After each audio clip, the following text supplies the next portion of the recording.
Angelica Graswald has been at New York State Police Barracks for several hours, eating pizza, smoking, and downward dogging into the night. But investigators are frustrated because the one thing she hasn't done is confess the way they say she did on Bannerman's Island. Is that about to change? By taking that plug out, you killed Vinny, correct? Correct. And you wanted that to happen, correct? Correct. Angelica, the reality is this. You killed Vinny, right?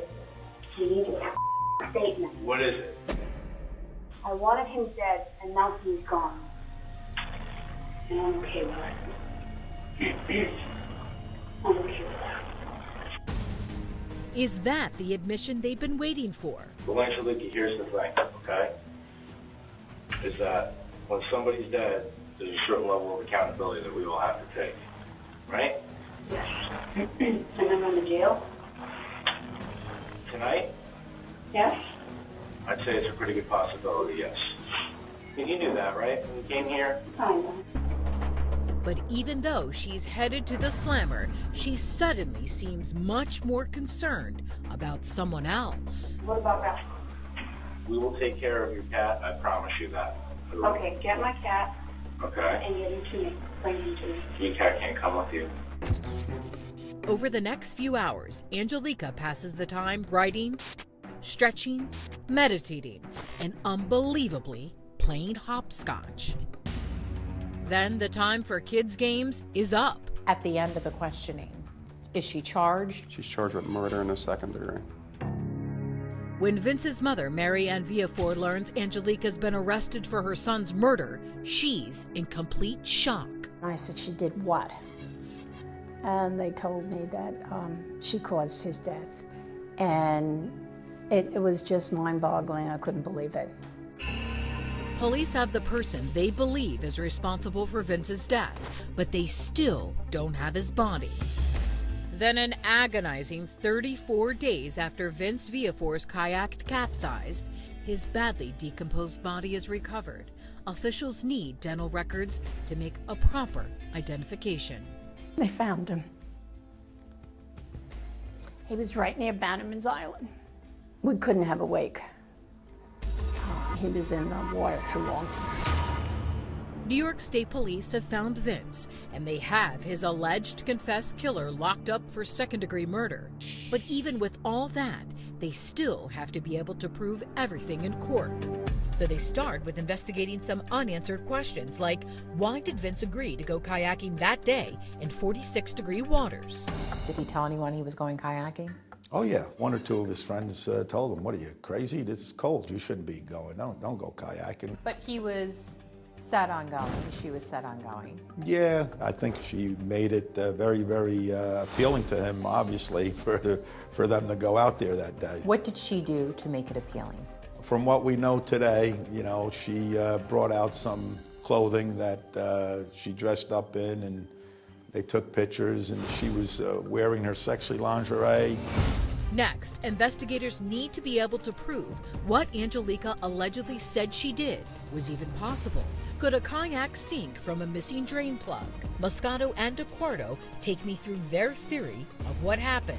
So here's the plug here, and it's maybe the size of a nickel. It takes seconds to take off.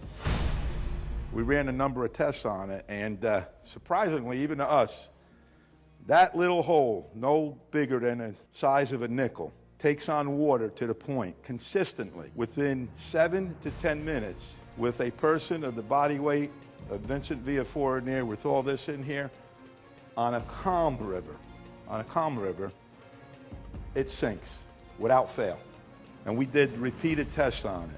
We did it with the plug, we did it without the plug.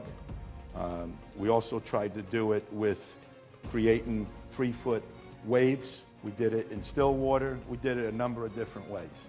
And the end results, in our opinion, speak for themselves.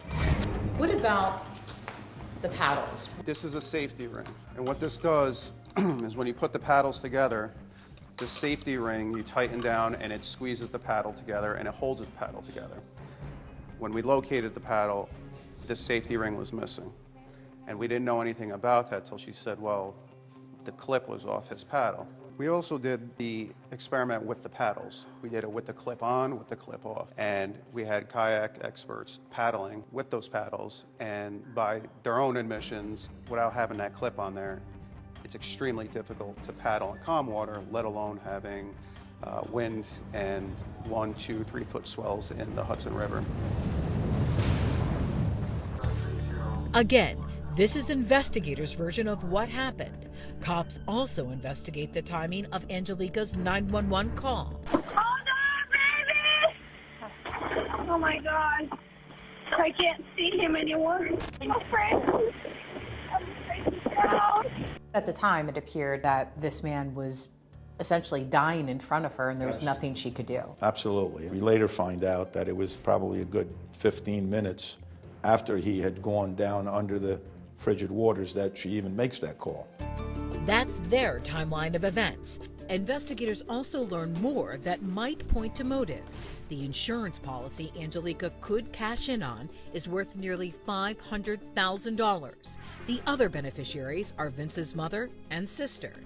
And there's something else. They were supposed to get married. Vinny put it off a little bit, and we also had found out during the investigation through the friends that Vinny had given her kind of an ultimatum. You better get yourself a job by the end of the month or else you're out of this apartment. So she had to hurry up and come up with a plan. And if there was still any doubt for investigators, during a search, cops find 2 important items in her car. The plug, as well as the O-ring that holds together the paddles. You found the plug. Absolutely. And that ring. Absolutely. Yeah. So it matched what she was saying. She was spot on with that. Cops believe all this paints a diabolical picture. In my opinion, it was premeditated. How can you not come to that conclusion? But there's someone who says do not jump to that conclusion, or any others. It's the furthest thing from a confession. Coming up. 11 hours. Never did they ever say you confessed on the island, which is why we know it never happened, and they made it up. They heard she was going to the island, and they set on her, I mean, like a pack of wolves. There were 3 armed male senior investigators, and they pulled her to an isolated spot, and they beat her up emotionally